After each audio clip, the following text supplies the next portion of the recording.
Awesome. Um, I recognize that for several of you, graduation is going to be in a few minutes. So I'm going to call this lecture um, Intro to Graduation. And I want to give you this brief talk because you're about to do an absurdly hard thing. And I'm talking about the job search. Um, Now, I know you have a career prep track and it tells you the steps of the job search and stuff like that, but I'm going to tell you how it feels for real at its worst. I'm going to start there and we're going to talk about that. So here's what the real steps of the job search feel like. One, make up a you. You come out strong, your first cover letter. I am an outside the box thinker and passionate learner, most comfortable when I'm digging into a new project and getting my hands dirty. That's a real person. Like that's like you type that out and unironically send that and you go, yes, this is who I am. And then you try to live up to that. You like wake up in the morning and you say, all right, it's time to rise and grind. I'm going to learn how to write a binary search in Java while applying to 20 jobs. And like that, or something ideally less than that. Chill out if you end up in that situation.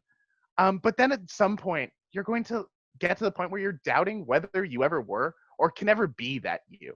There's going to be this moment when the idea of like just crawling over to the keyboard will make you feel sick. And all you want to do is watch Netflix and give up. And everything that you said about, like, hey, I'm a passionate self learner, just feels like a lie that you told yourself. And actually, you won't amount to anything. And it's at that exact point that you're going to be told, get a letter back from somebody saying that the you that you made up, your ideal you, the you that you manufactured for somebody else, is not what they're looking for. Um, and that's going to be rough. And this is my real spreadsheet. Um, and I've been there during COVID. I've been in that life. And then you're going to have to repeat it. Um, and I just want to promise that this is a while loop. And as long as you keep some things like that I want to tell you about you in mind, you'll absolutely match the conditional before maximum call stack size gets exceeded. Okay? Um, but before I get into it, I want to talk a little bit about the reason why the job search is so hard. And it's because it's not something that hurts your brain or your muscles or even really your feelings. These are the thing that makes the job search hard is that it hurts your real you, the one that you didn't make up, your actual sense of self. Your sense of self is a really fragile thing. Like it's probably your most fragile thing. It's the thing that hurts the most when it gets hit, and we're deeply protective of it. The easiest examples for me to reach from are from my childhood, where you're like, I love this band. This band gets me. This band is my life. And someone else is just like, well, you still like that band, loser. And then you're like, oh, the one album's okay, I guess. I don't think we're less vulnerable to hits to the you as adults. I think we're better at protecting it usually. And like injuries to the you are going to be the biggest barrier and challenge to the next phase of your life. They might get scarred over a little bit with a little voice in your head that says like, hey, I'm not worth it. I should just give up. I keep getting these rejections. This was a mistake. And like these voices are going to every now and then maybe make it hard to get to the keyboard. So I want to talk about how while your you is really fragile, it's also really, really strong and powerful.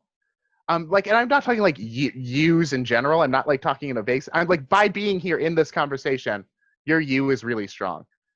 You're all aware, like, of the fact that you've learned Ruby, Rails, JavaScript, and React by now, and you're probably at this point taking your abilities for granted and even like questioning them. For me, it's really easy to like see that that's dumb. Like I remember you when you were like, "Her, I don't know what an array is. The internet works by magic," and like I like and I remember how kick-ass you sound asking questions now. You're way better. I didn't know you when you were still doing your CLI projects, but I remember you being really proud of them. And they were really awesome because you were doing something new and you were really grinding. But I know you're already taking your achievements for granted. I know it because I've been there. Um, but I've also kept telling you during the program how like the difference between a developer and a good developer is practice and taking time and getting your reps in. And simply by the amount of hours that you spent working this year, you're an incredible badass who could have done a bunch of incredibly badass things. Here's some things you could have done instead of learning Ruby, Rails, JavaScript, and React. Um, so if you only work 3 hours a day for the last 5 months, and I know that you're all going to interrupt me and be like, 3 hours a day, you met me when I was doing 18 and I hadn't slept in years. But like, let's say you only worked 3 hours a day, which is still an insane amount for the past 50 weeks.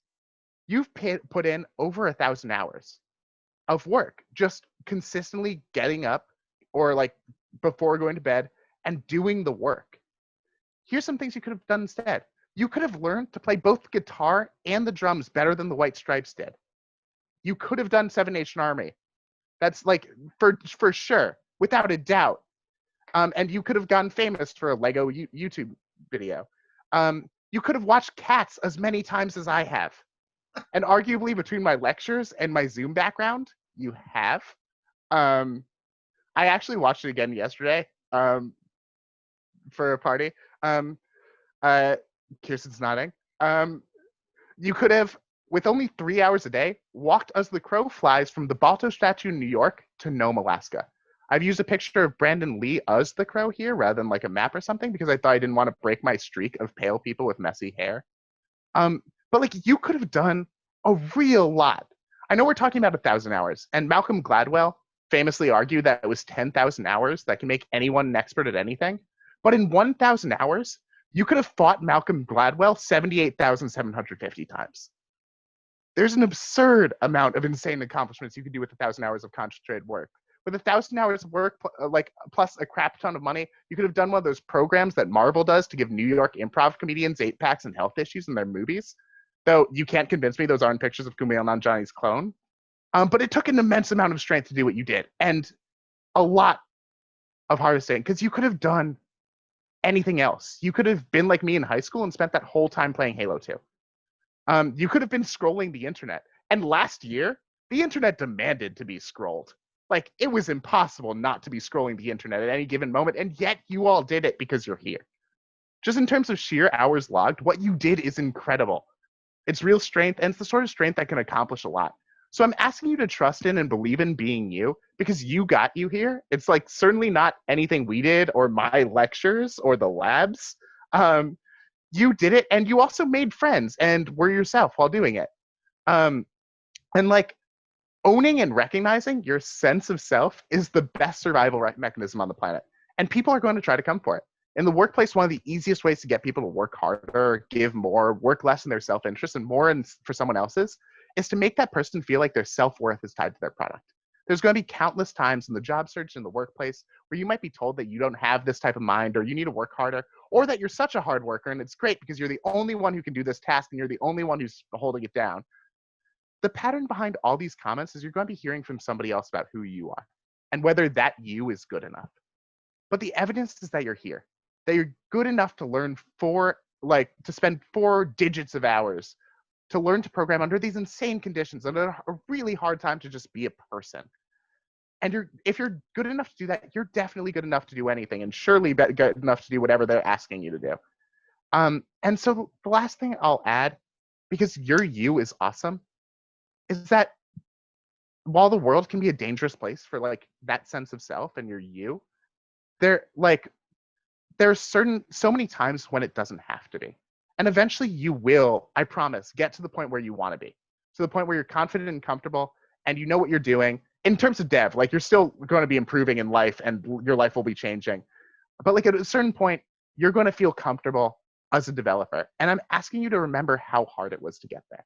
Just so that you can work a little bit to make it easier for everyone else. At its worst, the tech industry is a bunch of gatekeeper jerks with on and off Stack Overflow with unhelpful and rude opinions. But I've also seen that when it's at its best, it's a haven for misfits and outcasts and miscreants and everyone else who gets to wear their you openly. And I can't emphasize enough how powerful that is.